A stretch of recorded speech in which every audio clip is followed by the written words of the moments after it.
Ovako izgleda majica koju će od prekosutra nositi hrvatski policajci. Natpis na leđima otisnut, grb na ramenu ušiven, a na prsima sve na čičak.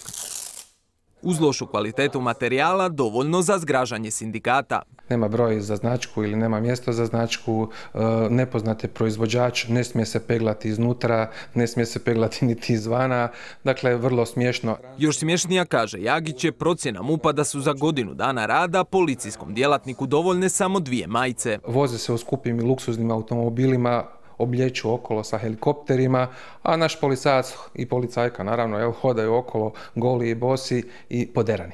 Da će nove odore dovesti do higijenskih, ali i zdravstvenih problema kod policajaca, smatra i stručnjak za sigurnost. Policijski službenik kad obavlja, on se mora osjećati zdravo, on se mora osjećati ugodno i on mora jednostavno, kad ima taj osjećaj ugodnosti, sigurnosti u sebe, on naravno da na takav način djeluje u sredini u kojoj radi.